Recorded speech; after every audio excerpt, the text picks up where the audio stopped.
नहमदुहु व नुसल्ली अला रसूलिहिल करीम अम्मा बाद फ़ाउज़ बिल्लाहि मिनश्शैतानिर रजीम बिस्मिल्लाहिर रहमानिर रहीम। अस्सलामु अलैकुम व रहमतुल्लाहि व बरकातुहू। इस दुआ और उम्मीद के साथ कि आप जहाँ पर भी हों खैरियत से और हमेशा खुश रहें।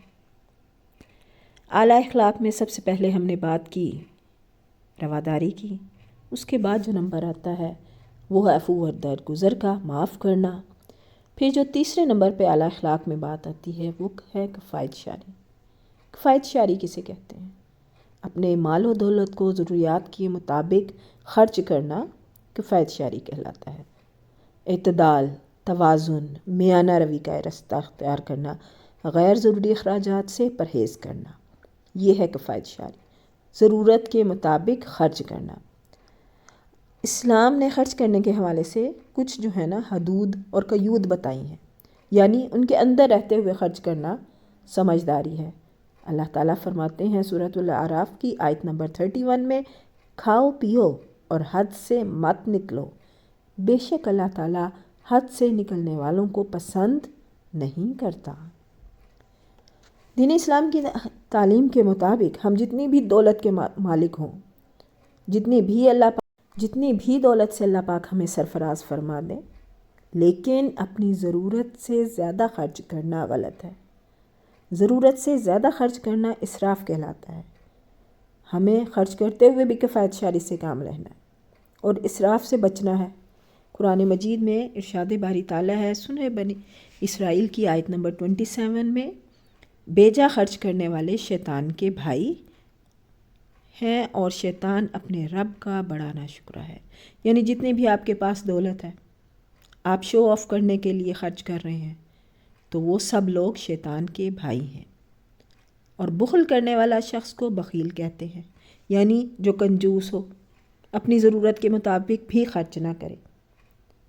अब सबसे पहली बात जो हमने की कि फ़जूल ख़र्ची से हमारे अल्लाह ताला ने, हमारे प्यारे अल्लाह ने हमें बार बार मना फरमाया कुरान पाक में। नबी करीम सल्लल्लाहु अलैहि वसल्लम ने भी फ़जूल ख़र्ची से मना फरमाया है। आपने फरमाया, खाओ पियो पहनो और सदका करो, इसमें फ़जूल ख़र्ची हो ना तकब्बुर। सुनन इब्न माजा की ये हदीस है। हमारे प्यारे नबी भी जो थे वो हमें कामों में मियाना रवि से काम लेने की तरग़ीब देते थे और इसी के बारे में बताते थे। आप सल्लल्लाहु अलैहि वसल्लम ने फरमाया कि जिसने ख़र्च करने में इत्तदाल से काम लिया, इत्तदाल का मतलब मियाना रवि, यानी ना ज़्यादा कंजूसी से काम लिया ना ज़्यादा इसराफ़ से काम लिया, वो कभी मोहताज ना होगा। मसनद अहमद 4269।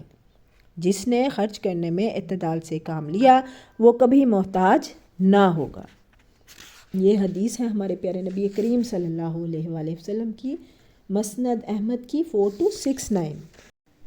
हमारे प्यारे नबी करीम सल्लल्लाहु अलैहि वसल्लम किफ़ायत शारी के बारे में इतनी ताकीद फरमाते थे कि अगर सहाबाए कराम वज़ू के दौरान ज़्यादा पानी भी इस्तेमाल करते तो उससे भी मना फरमाते थे। इसी तरह एक मरतबा हज के मौका पर आप सल्लल्लाहु अलैहि वसल्लम ने जो चादर ओढ़ रखी थी उसकी कीमत 4 दिरहम से ज़्यादा ना थी, जो नहायत मामूली थी। आप सल्लल्लाहु अलैहि वसल्लम सादा ग़िज़ा और सादा लिबास इस्तेमाल करते थे और आपकी सारी ज़िंदगी किफ़ायत शारी और सादगी का बेहतरीन नमूना है। अपनी जायज़ ज़रूरियात को कम से कम ख़र्च में पूरा करना और फ़जूल ख़र्ची ना ही करना जो है ना वो इसमें शामिल होता है। हमें बुख़ल से भी मना किया गया है। फ़र्द की ज़िंदगी की बात हो, एक ख़ानदान या माशरे की, किफ़ायत शारी की हर जगह बहुत अहमियत है। याद रखें बेटे कि इंसान की इज़्ज़त और वक़ार उम्दा और महंगा लिबास पहनने की वजह से नहीं, उसके उम्दा अखलाक और किरदार की वजह से होती है उसकी इज़्ज़त। Keep this thing in your mind. अच्छे तरीके से ये बात अपने जहन में बिठा लें बेटे कि ज़िंदगी और इंसान की इज़्ज़त जो है वो महंगे लिबास, महंगी चीज़ों के इस्तेमाल से नहीं होती, बल्कि उसका अखलाक और किरदार है जिसकी वजह से उसकी इज़्ज़त होती है। और इसीलिए इसराफ़ के क्या नुकसानात होते हैं? उसके नुकसान ये है कि फ़जूल ख़र्ची इंसान को दूसरों का मोहताज बनाती है। एक वक्त में आपके पास पैसे थे, आपने बहुत सारे खर्च कर लिए, फिर ज़ाहिरी बात है जब इन टाइम नहीं होंगे तो आपको दूसरों से लेने पड़ेंगे। फिर इसी فضول خرچی کی وجہ سے انسان ناجائز طریقے اختیار کرتا ہے، حرام کی کمائی پڑ جاتا ہے۔ اگر اسی کے اپوزٹ آپ کفایت شعری سے کام لیں گے تو انسان کی زندگی جو ہے وہ آسان ہو جائے گی۔ اس لیے اپنے بچوں کو کفایت شعری سمجھائیں، انہیں بتائیں کہ زندگی میں بچوں کو بچپن ہی سے کفایت شعری کی عادت ڈالیں، انہیں بتائیں کہ زندگی میں ہمیشہ میانہ روی سے کام کرنا ہے، نہ ہی اتنی فضول خرچی کرنی ہے اور نہ ہی کنجوسی سے کام لینا ہے۔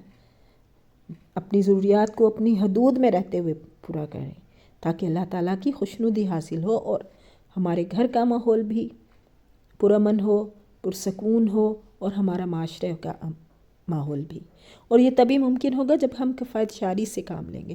اگر ہم اپنے سیناریو میں ارد گرد ماحول میں ارد گرد کے ماحول پر نظر ڈالیں تو یہ سب سے آپ کو پہلی چیز نظر آئے گی۔ باقی اقوام کو دیکھیں کہ وہ کس طرح سے ترقی کر رہی ہیں، کیونکہ انہوں نے کفایت شعری جیسی اچھی عادات، اچھے اخلاق، اعلیٰ اخلاق کو اپنا لیا ہے۔